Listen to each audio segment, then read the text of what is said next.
Alright, so today I'm going to show you guys how I made this awesome Chicago caster. This is the Chicago Skyline on a torrified flame maple top with a swamp ash back, and then in another video I had made this 5A figured maple neck. I've got Lindy Fralin pickups in here with a Faro bridge, and I'm still doing some wiring. I got to make a Veritone switch. But we'll go right in video here and show you how I made this awesome Chicago caster. First thing we're going to do here is take this top over to my bandsaw and resaw it up. I purchased this piece of wood from American Specialty Hardwoods, and I was lucky enough to find a piece of wood that was large enough to make two tops out of. So we're going to resaw this first one on my Laguna HD bandsaw. This is sped up. It takes about 5 minutes. We'll resaw it, got everything all set, a push stick. We'll then move over to my drum sander. This is a Wood Tech 25-inch drum sander. We'll sand this down, take off any of the sanding marks. I do resaw a lot of my own tops. A couple different places on eBay have stuff that's already resawed. But since this was a unique top, unique guitar I was putting together, thought this worked out the best. Once we get it sawed down, we'll take a look at it and see what has the better flame and figure. So what we'll do is we'll open it up and we'll look at what the top looks like from both sides. And on the bottom left corner there, you can see a little bit of run out. So we'll flip this over and probably open it up and flip it around and route it out that top way right here, where I can cut out a lot of that sort of figure mess on the top. So we'll draw a line, and then we'll take this over to the joiner, run it through the joiner, and get a straight edge. So I've got an old Craftsman joiner here. Probably had this thing close to 15 years now.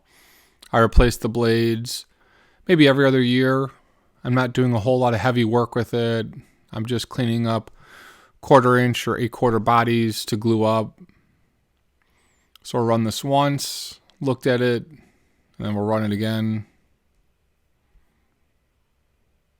And we'll go nice and slow, make sure we don't get any tear out.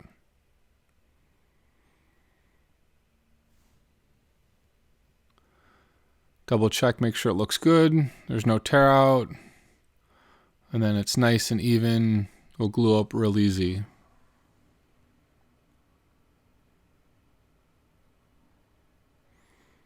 So then we're going to use some Titebond glue. Start out my finger. I still prefer to use my finger. You can feel exactly how thick the glue is on the piece of wood. I've got some Craftsman clamps. Parallel clamps. Make sure that the edges are tight. And we'll just push that center seam in and we're good to go. We've got a swamp ash back that we're going to be using. I purchased this swamp ash from Arl Hardwood and Lumber in Lombard. This is 8/4 swamp ash. And we're going to size down this blank with my Ryobi circular saw. Cut it out.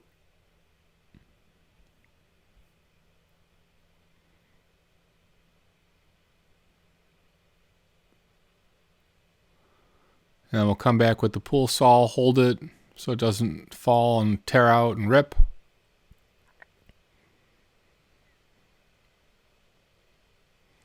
Just trim it out.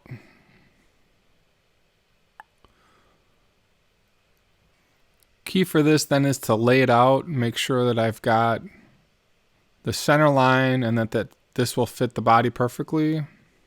So I've got one of my templates. We'll lay this out, see how it fits. What I want to do is lighten this up just slightly. So I'll come back with my drill press, and I think this is a 3/4 or 1 inch bit. And we drilled out a bunch of holes around the perimeter of the body and just get it to lighten up the body a little bit more. So I'm not creating really any hollow body chambers. I'm just lightening up the body so it's a tad lighter. Started doing this on most of my guitar bodies. Just helps out a little bit.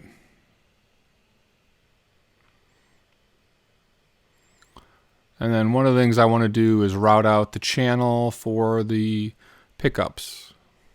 So without having to run the drill bit through, we'll just take a piece of board and a 1/2" bit and my DeWalt 621 router, and we will run a wiring channel here now. So we'll do one on the top.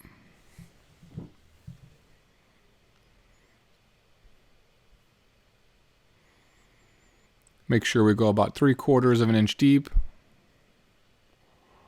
We'll turn the board to the side and then route this out to the side to where the control cavity is going to sit.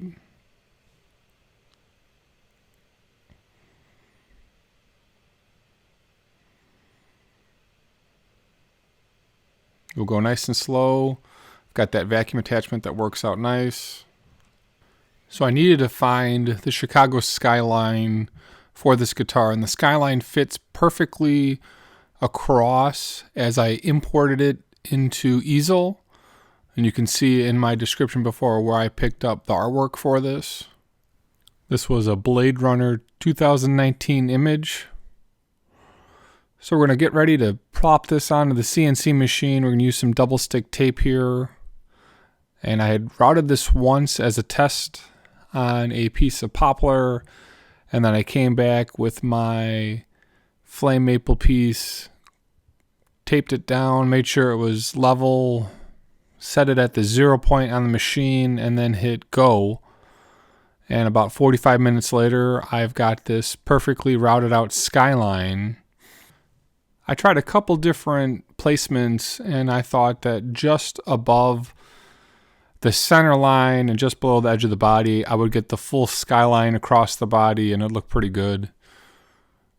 So the X-carve here worked out pretty well.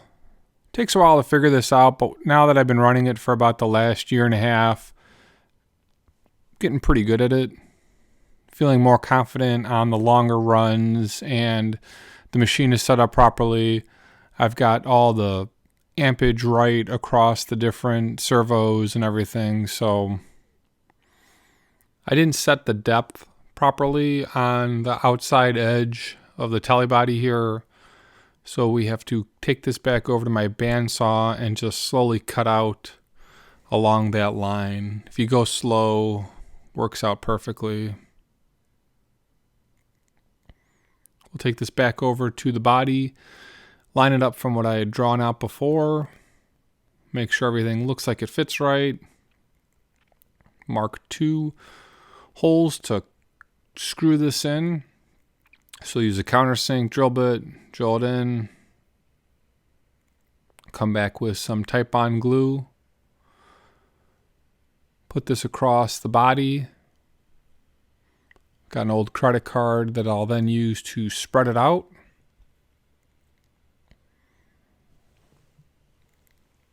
One thing I don't want to make happen is get the glue to fall into the hole. And if it does, what I do is I take my finger and I rub it around the outside of the hole. That way the glue doesn't get into a ball and that ball becomes loose, and then that glue ball rattles around. So make sure that that glue is spread around the outside. Screw it down, take it over to my wine press clamp, clamp it down. I've got some rebar in there. We'll just let this sit. This has worked out wonderfully for years for me. So 24 hours later, I'll come back and trim off the sides. So my body now acts as a template for the top. We'll trim off the swamp ash body. Trick is to just go slow, cut smooth. And I've got about a 1/4 inch blade on here, which works out really well. Gets all the curves for this. And then we'll take this outside to my Craftsman table router with a 2-inch bit. And we'll just route along the body and get this all cleaned up.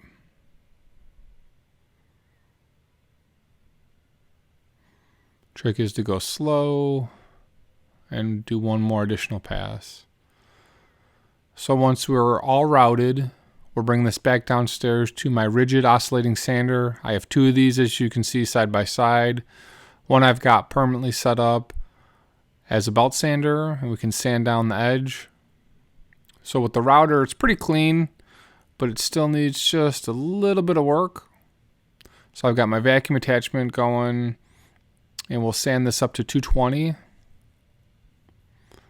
And then we'll take this over to the other spindle sander now and sand out that curve. Those upper bouts need a little bit of love. And then we'll come back once this is all sanded and I think it's clean. Before we do any of the routing and any of the work on the top, we'll put the clay in. And the clay I used originally here was the wrong clay. I'd found a cheap pack on Amazon, and I would not recommend using this clay. I've got an air dry clay that I just recently bought that you can see here that works significantly better. For some reason, this stuff wouldn't dry out even though I put my heat blanket on it and I let it sit for a while. It's a little bit frustrated with this clay, so please use the clay that I've got in the earlier picture I just showed. So we'll get it in there, I'll press it in. Like I said, it didn't dry out, it just stayed wet. It's supposed to be a self-drying clay, which it wasn't.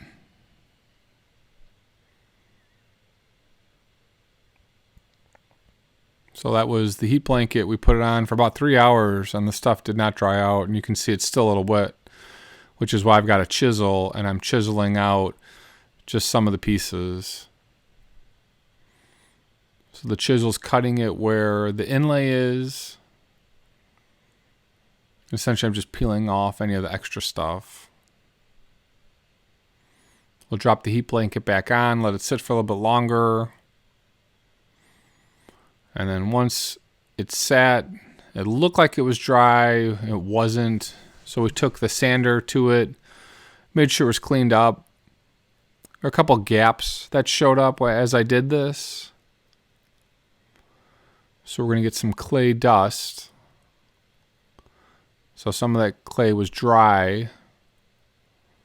I've got in a little bit of pieces here. So we'll use this to fill it in. Took my hammer there and just tapped out some of the pieces so I can grind it out. And then we're going to use some super glue. I've got some Glue Boost super glue. And we're going to glue in the clay.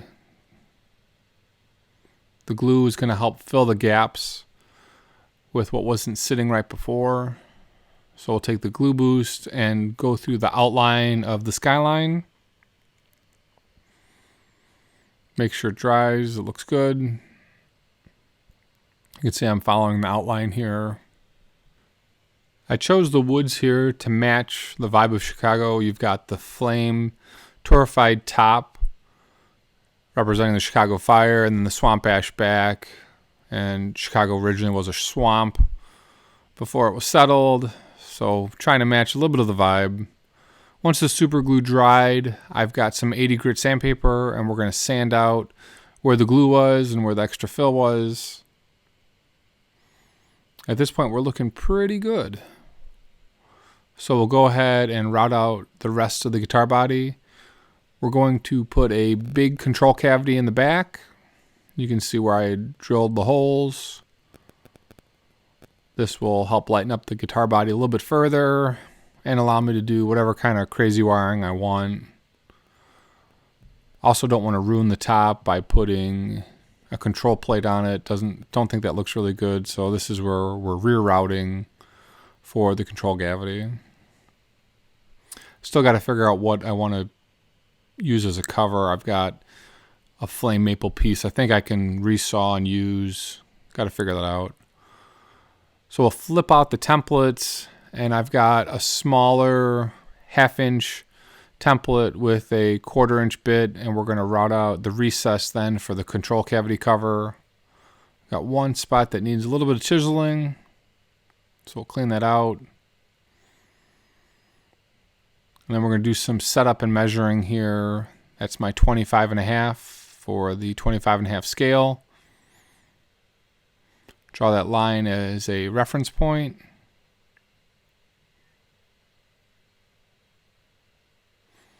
And we'll come back with the bridge and figure out what I want to do. And through this process, I realized I had a set of P90s, Lindy Fralin P90s, and thought that would be a pretty awesome vibe for this guitar. So I've got a really way old template for P90s that I made years ago, and these still fit. So it's one of the nice things about keeping all of your old work. We'll just lay these out on the telly, make sure I get the right spacing for the bridge and the neck. Make sure these fit, draw it out. Make sure that center line is perfect, and then I'll get my strings to line up against the pull pieces. And we'll come back with my router again, and this is a 1/2 inch wide bit with a 3/4 inch step top bearing bit. We'll route this out, make sure it looks right. Double check the depth. I'm only routing down about 1/2 inch. And then move to the neck pickup. Again, make sure this is laid out properly. Same routers before. Double check the height.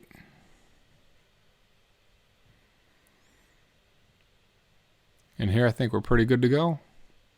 This looks like it fits right. Come back with another template and do the neck pocket. This is nice about having all the different interchangeable templates. You can get this done relatively quickly. So we'll screw this down. Make sure I've got the right depth. Double check that. And then once this is done, we'll move to sanding. And this is a lot of sanding to get this set up. So I've got a 1/4 inch round over. And we'll do the top and the back and round over. I've done 1/8 round over. Sometimes that's a little bit too thin. And then I don't want this to feel like a Strat, so I found 1/4 inch round over is sort of the right feel for me. So we'll do the top and the back.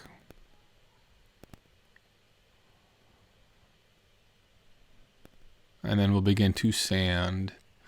We'll start out with 80 grit, move up to 120 grit, 120 to 220, and then up to 320 we'll sand this down. So I didn't film all of that, but you can see how much time and effort I put into sanding here.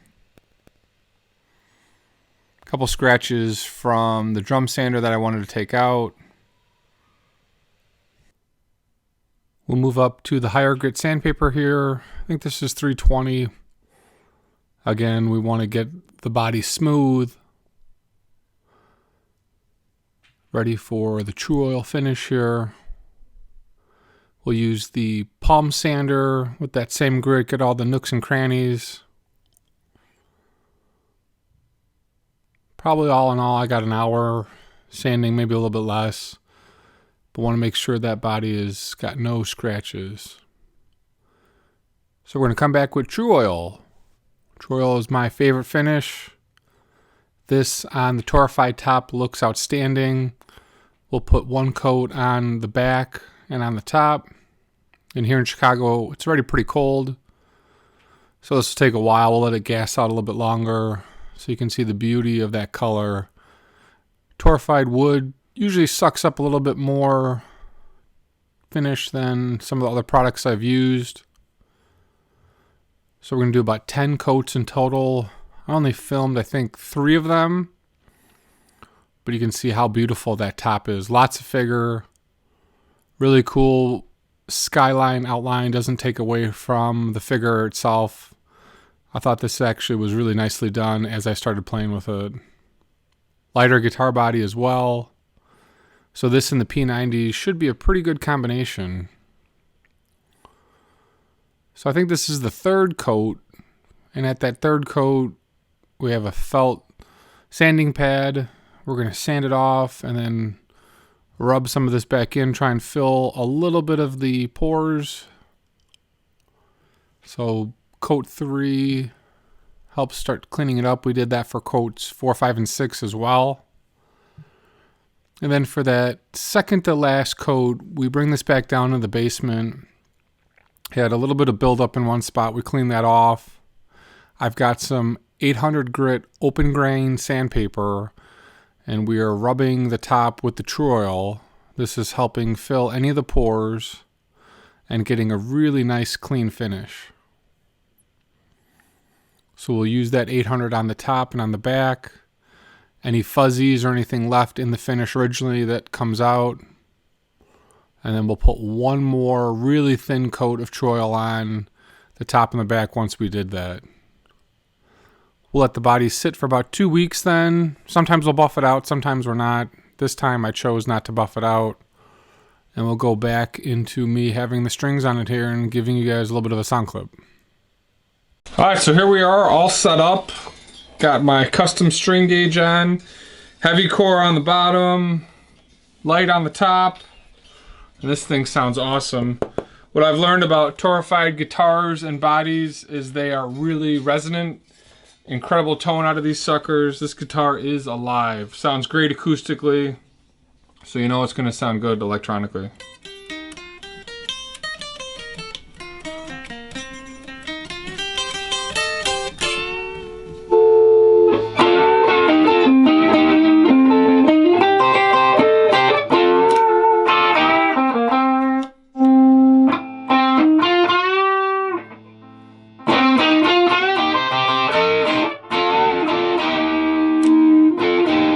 So if I was really good, I could bust out Sweet Home Chicago from the Blues Brothers, but I can't, and I'm not even going to try. Maybe Justin will hit that for me one of these days.